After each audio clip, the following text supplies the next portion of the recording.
మన ప్రభువును ప్రియ రక్షకుడైన యేసుక్రీస్తు వారి నామంలో ఈ వీడియో వీక్షిస్తున్న ప్రతి ఒక్కరికి నా హృదయపూర్వక వందనాలు. ఈ వీడియో మీరు ఓపెన్ చేసి ఉన్నారనంటే, ఈ వీడియో వీక్షిస్తున్నారంటే దేవుడు మీతో ఖచ్చితంగా మాట్లాడబోతున్నారు. దేవునికి మహిమ కలుగును గాక. ఒకవేళ ఈ వీడియో ద్వారాగా, ఈ వాక్యం ద్వారాగా మీరు బలపడినట్లయితే, దేవుడు మిమ్మల్ని బలపరిచినట్లయితే ఈ వీడియోని అనేకులకు షేర్ చేయండి, మన ఛానల్ సబ్స్క్రైబ్ చేయండి, లైక్ చేయండి. ప్రభుత్వం మనం చేస్తాం. దేవుడు మనల్ని దీవించి ఆశీర్వదించుగాక. ఈ వీడియో పూర్తిగా చూడండి. దేవుడు ఖచ్చితంగా మీతో మాట్లాడతారని నేను నమ్ముతున్నాను. దేవునికి మహిమ కలుగును గాక. ఆమేన్.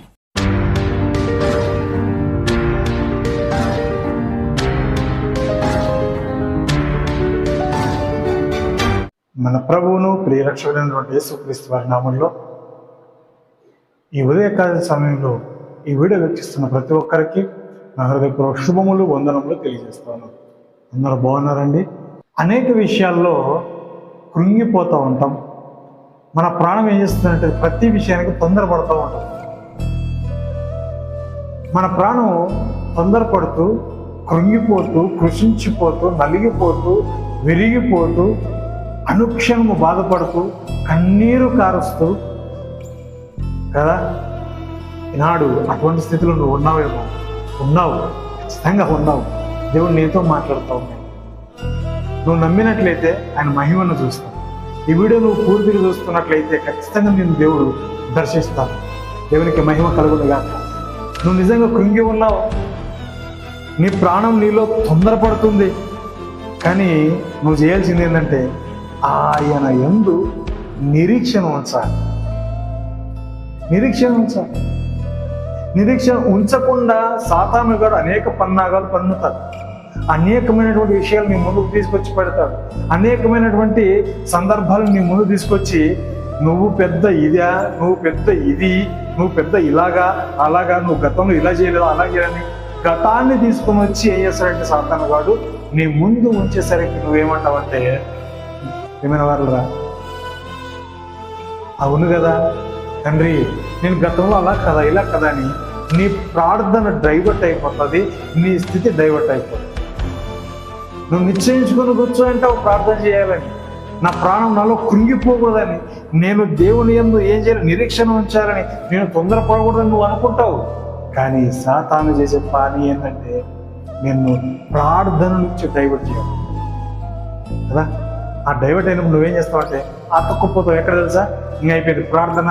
నువ్వు అడగాల్సింది మర్చిపోయి, నువ్వు దేవుని దగ్గర విన్నవించుకోవాల్సింది మర్చిపోయి, నువ్వు దేవుని దగ్గర నీ హృదయాన్ని కుమ్మరించాల్సింది మర్చిపోయి, ఏదో పనికిరాని విషయం గురించి మాట్లాడుతూ, ప్రభువా నేను అలాగా ఇలాగా, నేను అది ఇది గతంలో అది, నువ్వు గతాన్ని గురించి మాట్లాడుకుంటూ ఉంటే దేవుడు ఏమంటాడు నీ గతాన్ని గురించి? పడమటికిని తూర్పుని ఎంత దూరమో అంత దూరం చేసేసి ఉన్నాను, మరలా నేను జ్ఞాపకం చేసుకొని అంటాడు. కానీ మనం ఏం చేస్తూ ఉన్నాం? మరలా దాన్నే జ్ఞాపకం. అందుకని ప్రేమైన వాళ్ళుగా మన ఆలోచన స్థితి, మనము బాధల్లో ఉన్నప్పుడు, కృంగిపోయి ఉన్నప్పుడు, నలిగిపోయి ఉన్నప్పుడు మనం ఏం చేస్తామంటే ఆలోచన కోల్పోతాం. అందుకే కోరాహు కుమారులు ఒక అద్భుతమైనటువంటి మాట మాట్లాడతారు.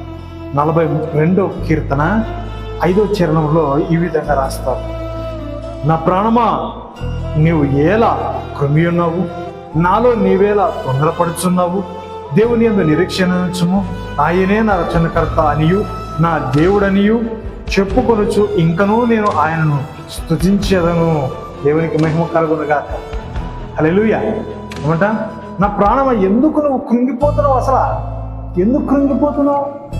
అవును, పైన చూసుకున్నట్లయితే ఆయన అంటారు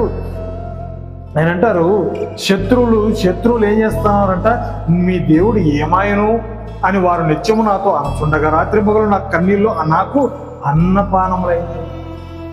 మళ్ళీ దేవుడిని బట్టి మీ దేవుడు ఎక్కడ? ఇది ఈనాడు అనేక మంది మనల్ని అంటారు, మనం బాధపడుతున్నప్పుడు, హింస పొందుతున్నప్పుడు, లేదా ఒక పరీక్ష ఎదుర్కొంటున్నప్పుడు దేవుడి నుంచి మనల్ని అంటారు, మీ దేవుడు ఏమైపోయినాడు, మీ దేవుడు అట్లా కదా ఇట్లా కదా, యేసుప్రభు కదా, యేసుక్రీస్తు వారు కదా, మీ దేవుడు నిజమైన దేవుడు అంటారు కదా, మీ దేవుడు అలా కదా ఇలా కదా, మరి మీ దేవుడు ఇప్పుడు ఏమైనాడు, ఇన్ని బాధలు అనుభవిస్తున్నారే, ఇంత ఫైనాన్షియల్ క్రైసిస్ ఉందే, లేదా ఇంత మీరు ఆర్థిక ఇబ్బందులు ఎదుర్కొంటున్నారే, ఇంత మీరు అప్పుల్లో ఉంటున్నారే, రెంట్ కట్టడానికి కూడా మీకు లేదే కదా.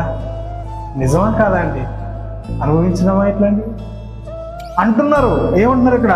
నీ దేవుడు ఏమైన వారు నిత్యము నాతో అనుచుండగా రాత్రి పగలు నా కన్నీళ్లు నాకు అన్నపానములాయను.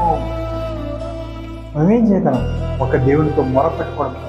అందుకే 5వ చరణంలో ఏమంటారంటే, నా ప్రాణమా నీవేళ కృంగి ఉన్నావు. దేవునికి స్తోత్రం. కృంగిపోకూడదు వాళ్ళు అంటారు. ఎందుకంటే దేవుడు లేడని ఎవరంటారు? బుద్ధిహీనులు అంటారు, భక్తిహీనులు అంటారు. బుద్ధి లేని వారు ఏమంటారంటే దేవుడు లేడు, కానీ దేవుడు ఉన్నాడు కాబట్టే పరీక్షిస్తాడు. కాబట్టి నా ప్రేమైన వాళ్ళ కృంగిపోవద్దు. నిన్ను అంటున్నారేమో, మీ దేవుడు ఏమైపోయినాడు అంటున్నారేమో, మీ దేవుడు మీకు తోడుగా లేడు అంటున్నారేమో. భయపడద్దు, దిగులు చెందొద్దు, కృంగిపోవద్దు. ఏం చేయాలి? నువ్వు తొందరపడద్దు. నీ ప్రాణంలో నీవేం చేయాలి తెలుసా? ఆయన యందు నిరీక్షణ నుంచి ఆయన నా రక్షణకర్త అని దేవుడు అని చెప్పుకొనొచ్చు. ఏం చేయాలి? ఇంకా నువ్వేం చేయాలి? స్తుతించాలి. నువ్వు ఇంకా స్తుతించాలి, ఇంకా గణపరచాలి. ఇదే మాటను 11వ చరణంలో కూడా అంటారు ఆయన. ఇదే మాట ఏమంటా? నా ప్రాణమా నీవేలా కృంగి ఉన్నావు, నాలో నీవేలా తొందరపడుచున్నావు. దేవుని నిరీక్షణ నుంచేమో ఆయన నా రక్షణకర్త, నా దేవుడు, ఇంకను నేను ఆయనను స్తుతించెదను. స్తుతించు. స్తుతి చేయుట యథార్థవంతులకు శోభస్కరము. దేవునికి స్తోత్ర. నువ్వు నిజంగా యథార్థమైన భక్తి చేస్తూ, నువ్వు నిజంగా యథార్థంగా నువ్వు ఉంటే ఏం చేయాలి?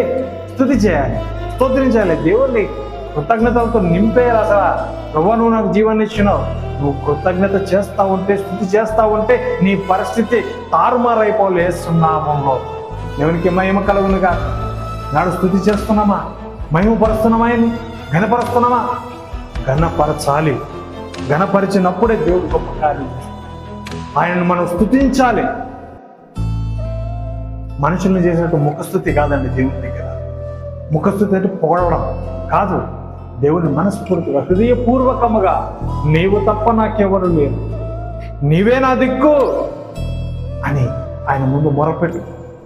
ఆనాడు హన్న మొరపెట్టింది, దావీదు, దానియేలు ఇలా చెప్పుకోవడం అనేక మంది. నీవు తప్ప మాకు వేరొక దేవుడు లేదు. దేవునికి మహిమ కలుగునుగా. కాబట్టి నా ప్రేమైన వల్ల నువ్వు కృంగి ఉన్నావు, కలవరపడుతున్నావు, నీ హృదయాన్ని కలవరం చెందిస్తున్నావు, తొందరపడిపోతున్నావు, అతలాకుతలమైపోతున్నావు, కింద మీద పడిపోతున్నావు. అయినా కార్యాలు జరగట్లేదు. కారణం ఏంటంటే దేవుడు నిన్ను పరీక్షిస్తున్నాడు. దేవుడు నిన్ను చూస్తున్నాడు. నువ్వు నిరీక్షిస్తావా లేదా అని. నువ్వు నిరీక్షించు, ఖచ్చితంగా దేవుడు గొప్ప కార్యం చేస్తాడు. కాబట్టి ఈ వీడియో వీక్షిస్తున్నావు, నువ్వు చివరి దాకా చూస్తున్నావు. ఈ వీడియోని అనేకులకు షేర్ చేయండి. దేవుడు వారితో కూడా ఇదే మాట. ఖచ్చితంగా దేవుడు సహాయం చేస్తుంది.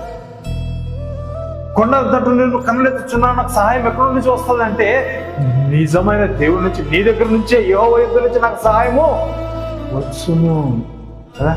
ఆయనే మన సహాయకుడు. ఇప్పుడు ఆయన దగ్గర నుంచి మనకు వస్తుంది, మనం దిగులు చెందాల్సి వస్తుంది. దేవునికి మహిమ కలుగునుగా.